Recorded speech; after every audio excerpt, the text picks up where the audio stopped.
Well, welcome to Anxiety Simplified. I am Joanne Williams, and I'm here to share some powerful strategies with you that I've used with my clients as a 30-year mental health professional to lower anxiety simply, and that we hope will make your life just a little bit happier and less stressed.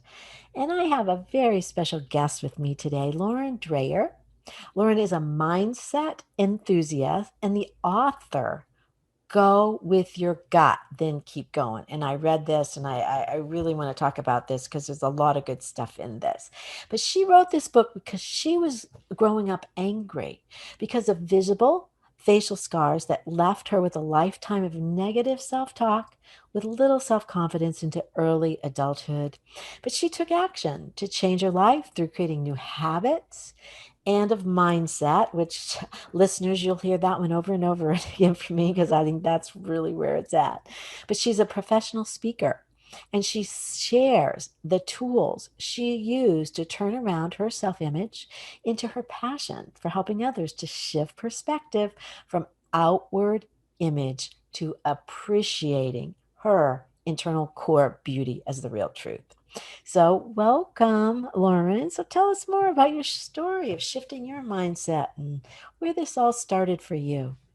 Absolutely. So, as you said, I grew up with facial scars. I was born with a birthmark and had those large facial scars starting around age 6. And at that point, I wasn't wearing any makeup or anything. I was 6. So, I went, everywhere I went, I was looking at myself, not thinking I was ugly, but thinking, I look different. I don't have that symmetry that everybody else seems to have, or that's what I was looking at anyway. So fast forward to all the times that I told myself I looked different. I told myself for whatever reason that I wasn't good enough to do what I was doing or I wasn't going to succeed. That caught up with me about mid 20s when I was in the workforce and not really happy with what I was doing. And I sat there and said, is this really is this what I'm going to do for the rest of my life? Yeah. And I was not happy with that. And I made a list of about, I think, 6 or 7 things that I said, no matter how crazy this is, what would I love to do? And I crossed most of them off. The last 2 of them were a personal chef and a speaker. So I had a conversation with my mother, who is a optimist, but also my realist. And she said, here's what I think. Here are the roadblocks. And I came out thinking and saying, I'm going to be a professional speaker. I'm going to do this. And she said, I think you have an absolutely fantastic message to be able to, inspire people and make a change with them. And so it started out with that self-image of, I want to help people not look at what they see on the outside, but I want to help people learn to develop that confidence and absolutely love who they are inside, because then it projects on the outside and you become more comfortable with who you are on the outside. So Mhm. I ended up taking a rather deep personal development dive and I started journaling, which got out all of my frustrations that really didn't lead anywhere, really didn't add up to anything. I started doing all of these things, listening to those positive, well, anything, books, podcasts, whatever I could do. And that led to, I rewrote this book 3 times because it just wasn't where I wanted it to go. And finally, I said, okay, this is what I want to walk people through. I want to show them everything I did to bring myself out of this place, this nasty funk I was in. And I'm going to take them back in my time and say, here's where I started. Here's where this came from. Here's how it's manifesting in me right now. Here's how it's coming out right now.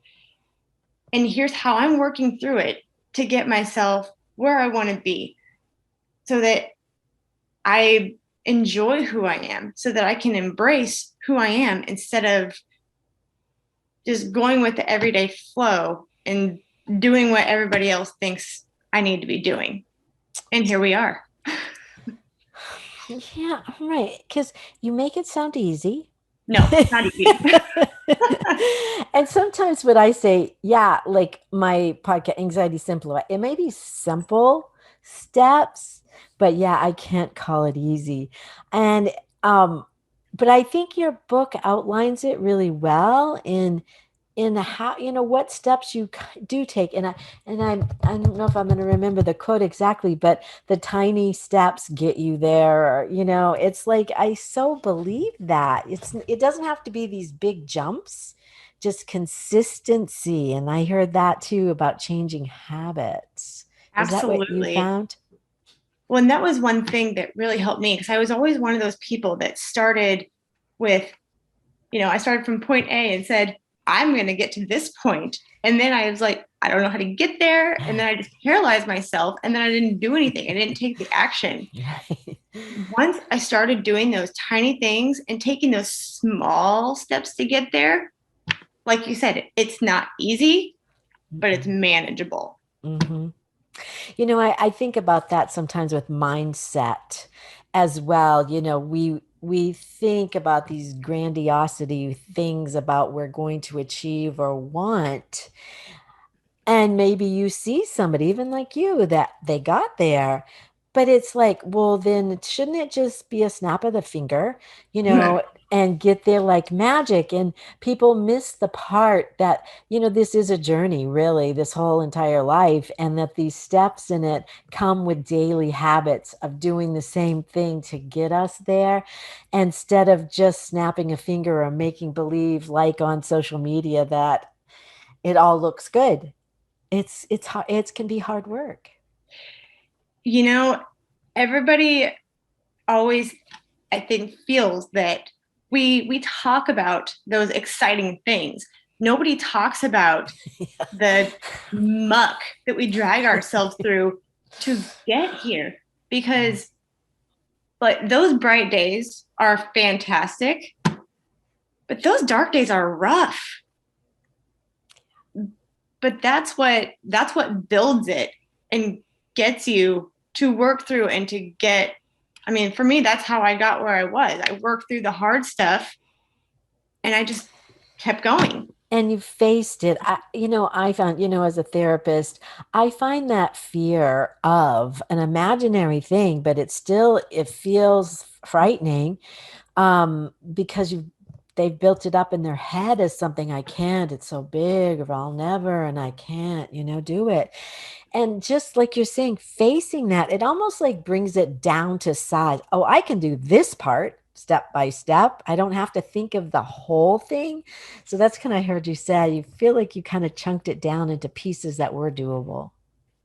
That's absolutely true. And the funny part about that is doing what I've done, this is the first time I've ever actually been able to do that for myself Mm. because I've always, like I said, gotten paralyzed of I can't do this. I don't know how to do that. I want to do Mhm. this, but how the heck do I get there? Doing what I've done is the first time I've ever been able to chunk it down, probably because like I really didn't know how to do it. And I just said, Mhm. okay, who can I reach out to? Where do I start? Oh, this tiny thing, I can send that email. I can write this. I can make that tiny post. Mm. All of those things, were they scary? You bet. I was terrified. It took a very deep breath, pressing enter on whatever I did, and walking away for a long time. And now I think of you as a professional speaker. Talk about number one fear is getting out there in front of people and speaking about this or whatever your subject is. That takes a lot of courage. Or what did it take for you, to decide to be a professional speaker? I've always, it took me a long time to admit this, that I've always liked the spotlight. Ah. And I remember in high school, I went to run for student council. And when I say that, I had to get up in front of my freshman class, which was 541 people, Wow. on stage and just give a speech. And at that point, I'm what, 15? And I got up and I did, I spelled out STUCO, but I did YMCA. I did that 3 times. And I remember sitting there with all the other candidates. I was terrified to the point that I would not look at the crowd. My eyes were glued on the podium, and I was just like, let's do this. And you know, to this day, it terrifies me. It still terrifies me to get out and do it. But once I'm so excited when I'm getting my message together because I'm so passionate about it. But when I actually just get myself there, work through the fear to get there and what the heck could happen, I'm like, okay, what are they going to do? Laugh a little bit? I can laugh. And then I just go. And then I'm so in the moment talking about what I love to talk about that I lose the sight of the fear and you just go. Oh, that is wonderful. And I think that's so true. I feel like I found the same thing. And it's really one of the reasons why I started this podcast, which I've never been a speaker. I've really never been a writer, but I had a message. I just wanted to get that message out there so badly. I was willing to not do it well, Yep. in the beginning to learn. And now I get to meet great people like you that are going through these different journeys, and it's really wonderful. But it is just stepping into kind of a bigger part of yourself with a bigger message that you must kind of do. To me, it just pulled me into it instead of being pushed into it. I really felt compelled. And I think sometimes that helps a lot of times with fear because we all, just like you did your list, we all have these things we want out of this life. We want so badly, but you narrowed it down. Talk to your mom or talk to people. What makes the most sense about my personality and me? And then you just did it. And I got to respect that a lot. You know, it's it's very weird because we all want to do something, but there's always that fear that steps in and says, you can't do this. Hmm. And I mean, that was there for me. And all of the things that I had to do, none of them were easy, but it was this thing that were like literally it was kind of like it was crawling out of me. Hmm. And I'm like, okay, it doesn't matter. I might be afraid of this, but I want it more than the fear is going to get me. Hmm. So I'm like, okay, yeah, I'm terrified of a lot of things, but I'm going to move through that and I'll figure out how to do this. So I think that fear holds a lot of people back I because they agree. say, I can't do this. I can't, there's nothing about me that would work with this. Something for me, I think it was just plain stubbornness and tenacity that made me do some of this stuff. And because once I started, I'm doing it. I don't know how, but I'm doing Yep. it. And I think sometimes that really served me well because and you kind of throw that fear to the wind at that point because I don't really care. I'm doing this because I'm doing it for a reason, and I think that tenacity really takes me a lot of places. I don't know for you. Do you feel it, or maybe stubbornness? I don't know if there's a difference, but do you feel any of that? Oh, I absolutely do. I'm stubborn is very much a word I would use to describe myself. Absolutely. But it's I think it also has something to for me, you were talking a minute ago about you did it even you started the podcast even though you didn't do it great. You just started because you can get there. And I wanted to reiterate that because it was so huge for me too. There are Hmm. so many things. And I used to be one of those people that said, I want to know how to do it great before I do it.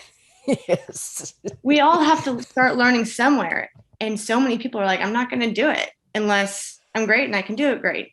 Well, learn, figure it out. I wasn't good at a lot of things. I wasn't really great at speech writing. I'm still working on that. I'm still working on a lot of things. But I mean, to your point, the stubbornness, the tenacity of, well, I'm not great at this, but I'm going to get there. Yeah. I'll figure it out because I can't stop thinking about it.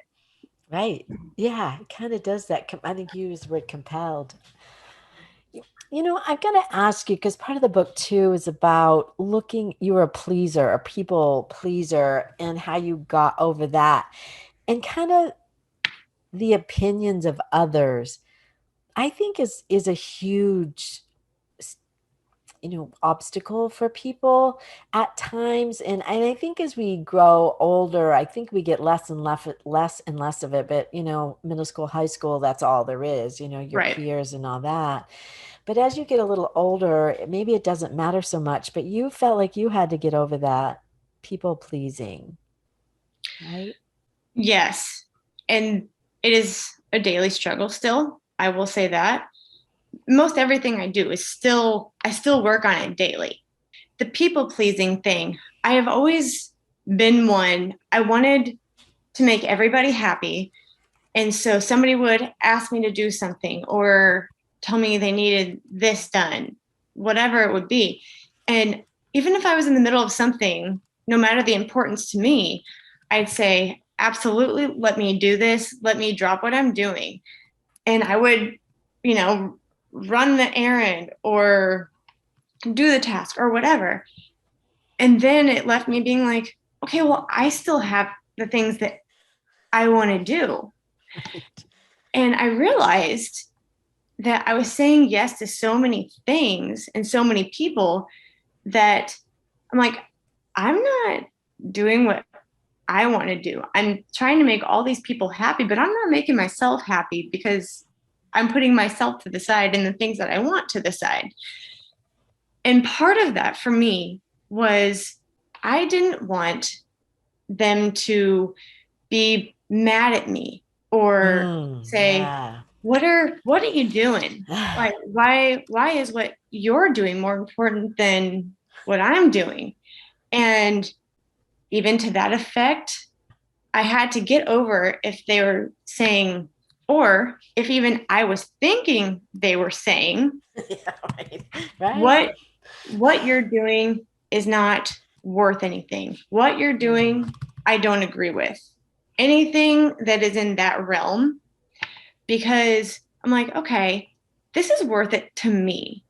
This is something that I am passionate about. This is something that I'm going to stay up late to do. I'm going to do when it's inconvenient, all those things. And I had to get over the fact that people weren't always going to agree with what I was doing. People weren't always going to be accepting of what I was doing. People weren't always going to give me the pat on the back and the rah rah I was looking for.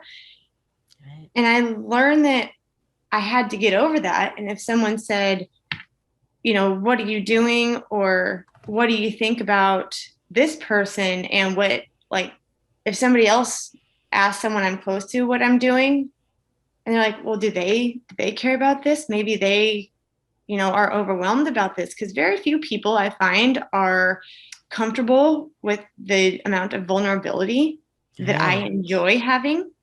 And I've I've gotten a lot of pushback on that. And I have to be like, I don't care. And Really? I've What do had you to what do you mean by the vulnerability that you've gotten pushback? How, in what way? a lot of some of my family and friends are much more private. Ah.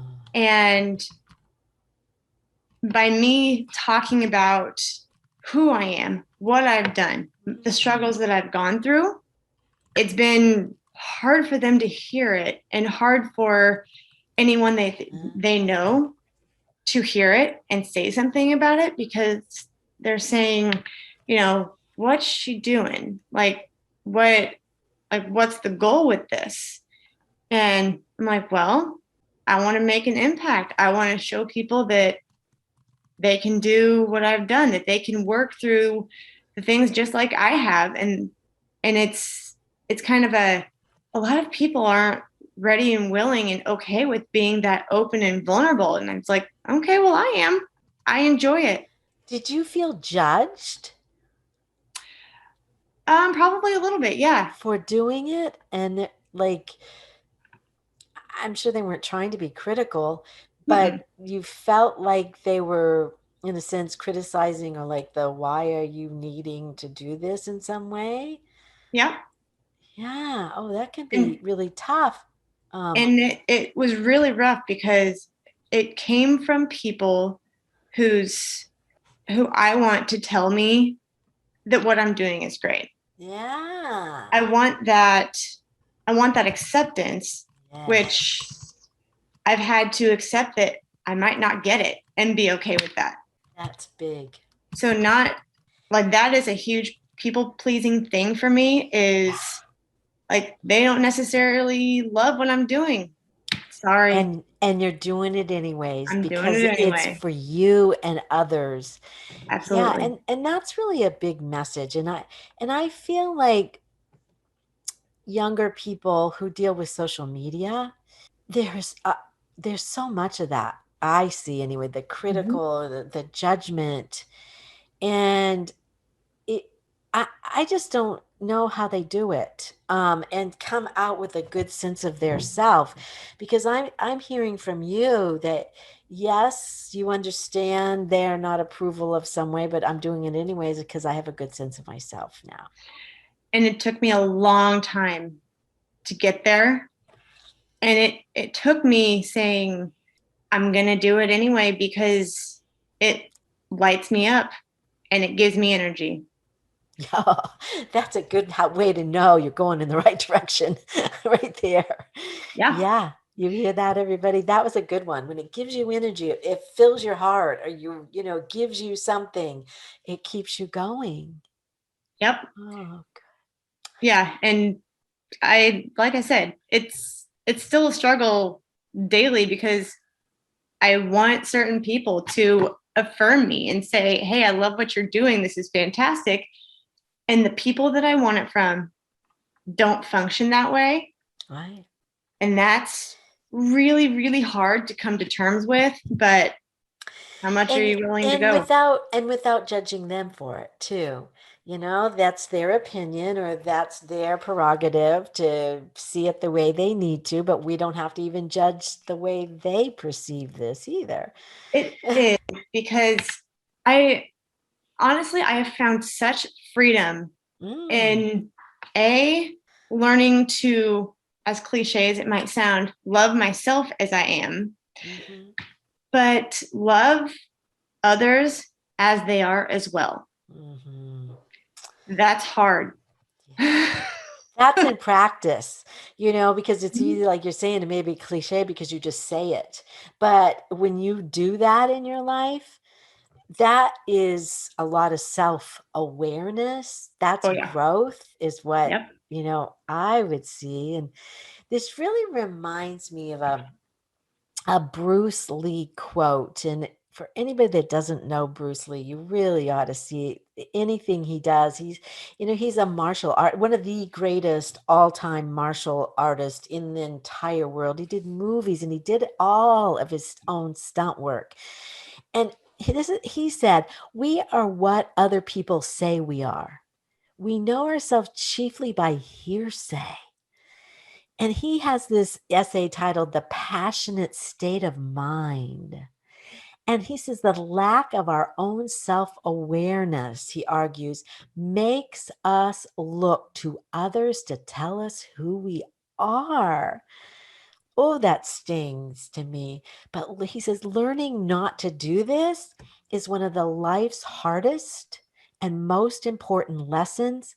And he considers this perilous, yes, profoundly human impulse for conformity. What do you say to that? Because that's kind of what I just heard with the, the way that others have seen you. And it's almost like you need to conform. Wait a minute, you're going out some kind of boundary here that makes me feel vulnerable because of the things you're doing.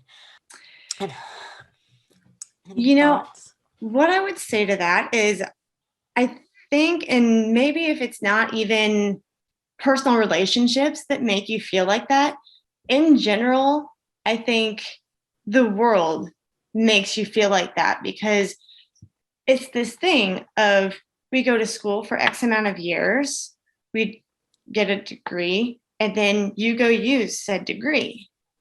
When in reality, how many people do big old career shifts and say, yeah, I don't want to do that anymore? But we're terrified to say, I'm going to go do something else because even if I don't have that background. And I would say that is probably why I felt that huge sense of conflict. I don't even know how long because it was quite a while of like, okay, I can learn to do all these things, but like I don't want to do all of these things. I want to be able to do other things and being able to take that and run instead of saying, okay, well, I'm just going to go here because that's what I'm supposed to do. Hmm. It's what do I want to Mm, do? What makes me happy? And it doesn't even necessarily mean having this big old profound, this is what I want to do with my life. It's okay, this is what makes me happy, whether somebody else agrees with it, thinks it's stupid, whatever it is, whatever you're working towards, because I think we're so concerned about somebody else saying why mhm. and with that tone. And you just being, because I would have used to have, if somebody would have asked me that, I'd have curled up into a little ball and be like, I don't know, because. Yeah. And now I'm like, okay, you want to know why? Here's why. Because you can judge me all you want. You can tell me you think it's stupid, but I'm helping someone. Yeah. Yeah. So, And just like you said, it's maybe one of the hardest lessons to go against conformity. yep. And and finding your own path. I often say, as any trailblazer, goes and does anything, whether it's women's issues, black issues, or whatever issues, and it is tough. It is tougher but you're blazing a path for people behind you. So, I hope today we're blazing some paths for young women or people behind us that might have been, and you really didn't describe this, and I often forget, for podcasts we don't see. There will be a video of this at anxietysimplified.net, but you were born with a birthmark. Mm-hmm. Yeah. So my birthmark was a little bit darker brown and it covered my entire left cheek. And I believe I've been told it was about 6 or 7 surgeries until from then until I was, I think I said 6, to finally get it off. And some of those procedures successful, some of them not. And then the last one that I had was my freshman year of high school to raise my eye up a little bit so it looked more uniform and it wouldn't be so dried out. So that was exciting. And then it took a lot of the redness and roughness away from my scar lines. Ah, yeah. And That's a rough year to have anything done, even braces, more or less something on your face. and I think that was part of it because I finally got to that point where I'm walking through the halls as a, 15-year-old girl looking at all these, you know, cute girls and all of that. And I'd been wearing makeup for a while by that point, but it was scar cover up. It wasn't like the, fun stuff everybody loves to put on at that age. And I was walking around thinking, I'm ready to be done with this. I want my eye to look normal. And I remember the night walking into my parents' living room. They were laying there watching TV in the fall. And I said, I'm ready for change. And they said, okay. And I missed my first round of first ever finals in high school because I was getting surgery. Then I had 2 weeks of recovery. But I hear this, you were ready.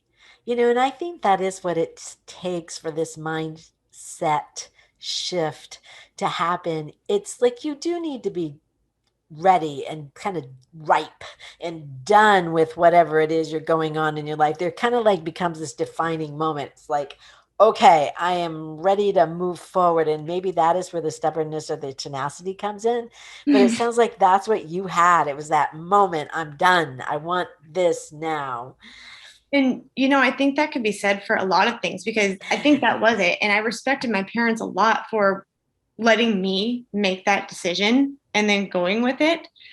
But I mean, to your point, there's so many things that, we're told how many times, and it takes one time for us to hear it because you don't hear it until you're ready to hear it. Right. It's exactly like the same thing when I decided to make that mindset shift. I had heard it a million times of, you're the only one that can do this for yourself. But I listened to one person sit there and say, you are the only one that can make this happen. Nobody else will make it happen for you. You have to take action. And as many times as I've heard that, that is the one that clicked with me because I wasn't ready to hear it before then. Yeah.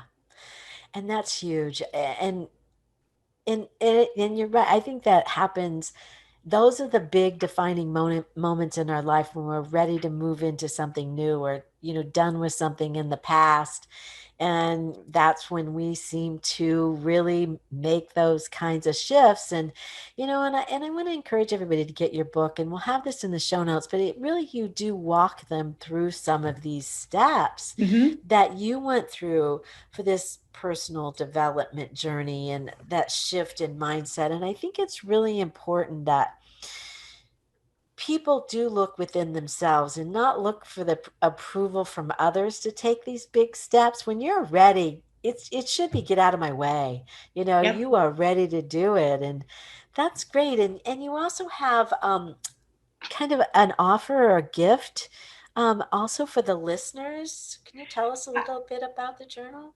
Yes. So I do this because one of the things that helped me get started with this was my journaling. And it helped me to lose the anger that I had at that point that really stemmed from nowhere but my brain. Hmm. And it helped me to work through my anger, to set intention for my day, and to figure out what I wanted and to process through some of the stuff I was going through. So what I have done is a 2-page PDF of exactly the journal prompts that I go through to this day. I don't write them down, but I've done it enough to where I just know what I'm doing. But it is, I think, 5 questions just to get you started and say, okay, this is what I'm not feeling good. This is what I'm conflicted about. This is my day. This is what I have going today. Here's what I'm excited about. What can I celebrate? What can I double down on my wins in the last 24 hours because the small wins are what get you through to the big ones. And then finally it ends up in gratitude of saying we all have things to be grateful for, whether we believe it on a daily basis or not. But on some of those rough days, even the best ones, what are you grateful for? Be the roof over your head, the new opportunities, the fact that you're waking up a healthy person. So I want to help everybody get started with that. So I want everybody to be able to have that. Oh, that's so nice. And how do they find that? So that is on my website.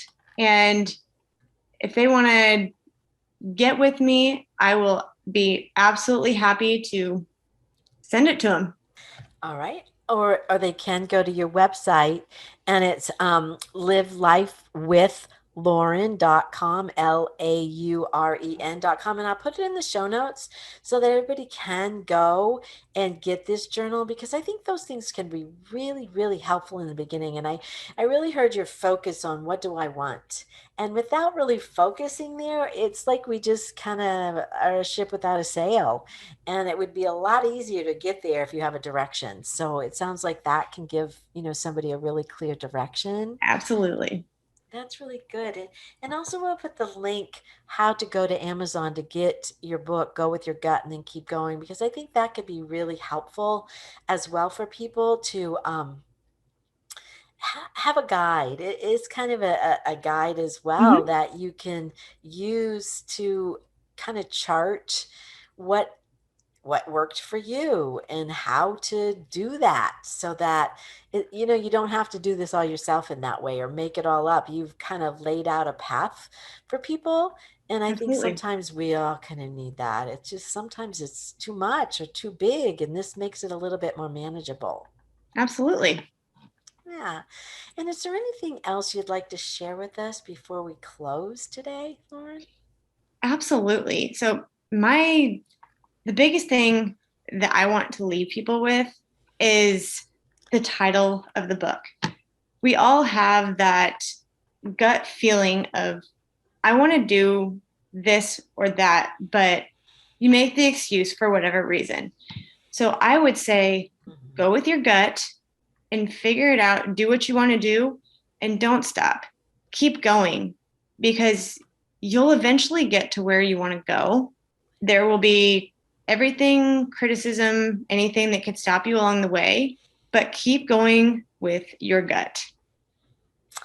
I think that's brilliant. Absolutely. And it is, you can have obstacles, but you just got to get over them. And that's the way life seems to be. Well, thank you so much for being here, Lauren. And Absolutely. thank you, listeners, for being here. We really do appreciate it. And we'd love for you to show your support by rating, reviewing, and subscribing to our channel or sharing this with somebody that you think this could be helpful for them in a small way. And remember to practice these skills today about journaling, about focusing, about overcoming things. They really do make that difference in your life. And just know that this is by no means in lieu of any treatment, whether it's for mental health treatment or medical treatment. Ever reach out if you ever need help, please. And you can always contact us at anxietysimplified.net to see the videos of the podcast or to see if you will to get pre-qualified for a psychiatric service dog or emotional support animal to have them help you with reassurance as you go through life. So thank you for being here. Bye for now.